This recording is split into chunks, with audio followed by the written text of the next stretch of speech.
नमस्ते एन्ड जय मसीह यहाँ सम्पूर्णलाई म प्रकाश कैनी तपाईको बीचमा फेरि उपस्थित भएको छु। यो अर्को भिडियोमा यहाँ सम्पूर्णलाई स्वागत छ। आज म तपाईहरुको बीचमा विशेष गरी एउटा नयाँ व्यावहारिक शिक्षा चाहिँ लिएर आएको छु। आशा छ यो शिक्षा पनि हामी सबैका निम्ति आशिषमय लाभदायक हुनेछ। संसारमा एउटा परिपाटी छ, त्यो बिना धेरै मानिसहरु चाहिँ बाँच्नै सक्दैनन्।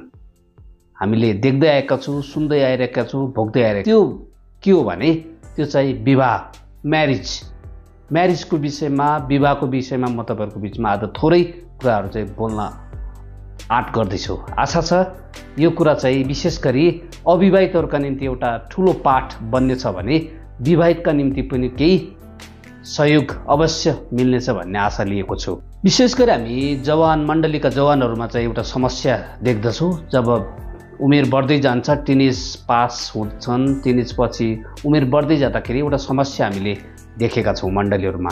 त्यो के हो भने विवाहको विषयमा आज धेरै जवान जवानीहरुले चाहिँ पवित्र विवाह गर्न सकिरहेका छैनन्, अथवा चर्चमा चाहिँ एउटा पवित्र विवाह अथवा क्रिस्चियन विवाह, ईसाई विवाह, बिब्लिकल विवाह चाहिँ हुन सकिरहेको छैन। किनभने धेरै युवा युवतीहरुले मण्डलीमा भएको अथवा क्रिस्चियन विवाहलाई चाहिँ त्यति स्थान दिएको हामी पाउँदैनौं। तर म तपाईहरुलाई के उत्साह चाहिँ दिन चाहन्छु भने यदि हामी साँच्चैकै क्रिस्चियन हौं भने, यदि हामी साँच्चैकै परमेश्वरलाई चिनेका छौं, मण्डलीलाई प्रेम गर्छौं, ख्रीष्टलाई हाम्रो जीवनको पथ प्रदर्शक हैन, हाम्रो जीवनको मालिक भनेर हामीले चाहिँ ठानेका छौं भने हामीले बाइबलमा भएको विवाहका सिस्टमहरुलाई चाहिँ मान्नु जरुरी छ। बाइबलमा भएको विवाहको सिस्टम मात्र चाहिँ होइन, त्यसको साथसाथै थुप्रै प्रणालीहरु हामीले चाहिँ आफ्नो जीवनमा, व्यवहारमा, परिवारमा हैन, भविष्यमा, वर्तमानमा, समाजमा, देशमा हामीले चाहिँ लागू गर्नु जरुरी छ।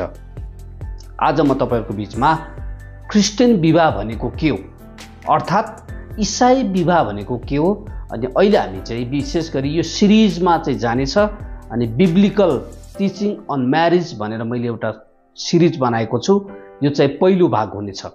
पहिलो भागमा हामी ईसाई विवाह भनेको के हो भनेर हेर्न गइराखेको छौं। भिडियो तपाईलाई मन परेको छ भने अरु जवानहरुका निम्ति पनि शेयर गरिदिनु होला, ताकि उनीहरुले पनि यो शिक्षालाई आफ्नो जीवनमा लागू गर्न पाउनेछन्। ईसाई विवाहको सुरुवात कताबाट भयो भने संसारमा जब पृथ्वीमा परमेश्वरले मानव जातिलाई बनाउनु भयो, मानव जातिलाई बनाइसकेपछि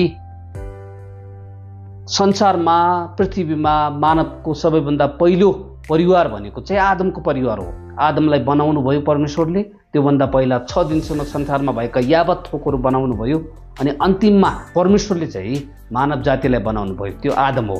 आदमलाई बनाइसकेपछि उहाँले उत्पत्ति 2:18 मा हामी चाहिँ पाउँदछौं कि मानिस चाहिँ एक्लो रहनु असल छैन।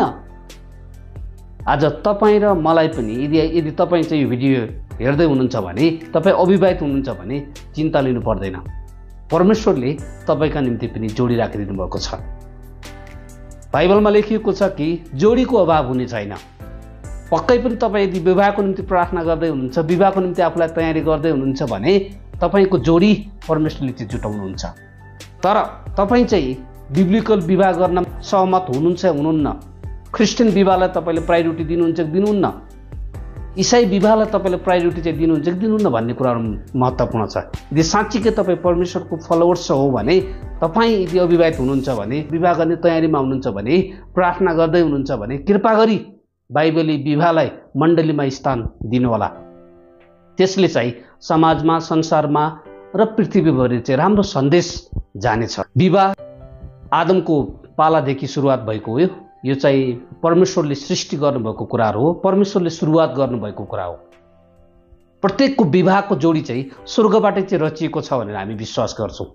सारा संसारमा भएका सबै थोकलाई बनाउनु परमेश्वरले हामी सबैका निम्ति उहाँले जोडी बनाउनुहुन्छ। विवाह परमेश्वरले सुरुवात गर्नुभएको कुरा हो। विवाह अर्थात् परिवारमा एकअर्कालाई स्थान दिने कुराहरु हो हैन। स्थान दिने कुरा चाहिँ विवाहभित्र चाहिँ हुनुपर्छ। यदि श्रीमानले श्रीमतीलाई स्थान दिन सकिराखेको छैन भने त्यो विवाह होइन, त्यो बाइबली विवाह पनि होइन।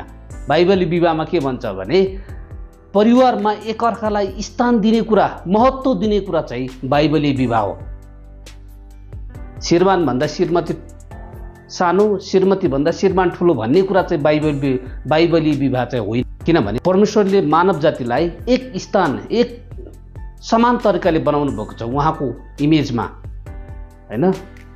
परमेश्वरले आफ्नो इमेजमा मानव जातिलाई बनाउनु भएको, त्यही भएर नर र नारी चाहिँ बराबर छन्। विवाह अर्थात् परिवार यो हो जसले आशिषहरू स्थानान्तरण गर्दछन्। एउटा पुस्तादेखि अर्को पुस्तासम्म यसले आशिषहरू चाहिँ स्थानान्तरण हुने कुराहरू हो। पुस्तादेखि पुस्तौँसम्म चाहिँ स्थानान्तरण हुने कुरा हो। हामी पुरानो करारमा पनि हामी डेट्रोनोमिक बुक कसरी इजरायली जातिले विवाह गरे अनि विवाह बारेमा बाधिए र उनीहरूका आशिषहरू चाहिँ एक पुस्तादेखि अर्को पुस्तासम्म सरेका छन्। त्यो चाहिँ ईसाई विवाह हो। विवाह परमेश्वरको ज्ञान बुद्धिले निर्माण भएको हुन्छ। हामीले गर्ने विवाह, क्रिस्चियन विवाह चाहिँ हामी कसैमाथि चाहिँ डिपेन्ड हुँदैनौँ, हामी परमेश्वरमाथि चाहिँ डिपेन्ड हुन्छौँ। उहाँले नै उहाँको ज्ञान बुद्धि अनुसार यदि परमेश्वरले हामीलाई जोडी दिनुहुन्छ भने त्यो जोडी हाम्रा निम्ति आशिषमयको कुरा हो। त्यसले हाम्रो परिवारमा, सन्तान, आउने सन्तानहरूमा र हाम्रो व्यक्तिगत जीवनमा, सेवाकाईमा, कामहरूमा त्यसमा ठुलो टेवा पुर्याउँछ। उहाँको सेवा गर्नको निम्ति चाहिँ हामी एउटा जोडी चाहिँ मिलाइदिनु भएको हो परमेश्वर। कि तपाईँले साँच्चीकै यदि पवित्र विवाह गर्न खोज्दै हुनुहुन्छ भने, बाइबली विवाह गर्न खोज्दै हुनुहुन्छ भने, ईसाई विवाह गर्न खोज्दै हुनुहुन्छ भने, के साँच्चीकै तपाईँले प्रार्थना गरेको व्यक्ति अथवा तपाईँ तयारीमा हुनुभएको व्यक्तिमा के साँच्चीकै ती गुणहरू छन् जुन गुणले चाहिँ तपाईँ र तपाईँको हुनेवाला श्रीमती श्रीमानसँगै मिलेर परमेश्वरको महिमा गर्न सक्ने योग्यको छ कि छैन भन्ने कुरा केलाउन सक्नुपर्छ। यदि त्यो व्यक्तिले सँगै मिलेर परमेश्वरको आराधना गर्न निम्ति चाहिँ खुसी राजी छन् भने त्यो चाहिँ बाइबली विवाह हो। जसले परमेश्वरलाई पहिलो स्थानमा चाहिँ राख्दैन, त्यसले परमेश्वरका आज्ञाहरू चाहिँ मान्दैनन्। तर बाइबली विवाहमा, ईसाई विवाहमा चाहिँ श्रीमान श्रीमतीले, नवजोडीहरूले चाहिँ परमेश्वरको आज्ञामा चाहिँ रहने कुरा चाहिँ त्यो चाहिँ बाइबली विवाह हो। महिला र पुरुषको एकता हो। यसले उहाँको महिमा प्रकट हुनुपर्छ। बाइबलीय विवाह अथवा क्रिस्चियन विवाह चाहिँ महिला र पुरुषको एकता हो। यसले उहाँको महिमा प्रकट हुनुपर्छ। यो वरदान पनि हो। तपाईँ हामीले चाहिँ यदि विवाहका निम्ति चाहिँ तयारी हुँदैछौँ भने सोच्नुहोस् कि हामी एउटा वरदानमा चाहिँ जाँदैछौँ, एउटा गिफ्टमा हामी चाहिँ जाँदैछौँ। थुप्रै कुराहरू छन्। किन क्रिस्चियनले चाहिँ क्रिस्चियनसँगै विवाह गर्नुपर्छ भन्ने कुरा चाहिँ हामी दोस्रो एपिसोडमा हेर्नेछौँ। तर यो भागमा हामीले, मलाई आशा छ आजको यो सानो अंशले हामी सबैलाई आशिष मिलेको छ होला। क्रिस्चियन विवाह के भनेको के हो र परमेश्वरले चाहिँ कसरी चाहिँ संसारमा चाहिँ विवाहको चाहिँ सुरुवात गर्नुभयो। परमेश्वरले हामी सबैजनालाई आशिष दिनुभएको होस्। कृपा गरी यो भिडियो यदि तपाईँलाई मन परेको छ भने आफन्तहरूलाई, साथीसङ्गीहरूलाई पनि चाहिँ सेयर गर्न सक्नुहुन्छ। हामी अर्को एपिसोडमा भेट्नेछौँ। धन्यवाद। जय मसीह।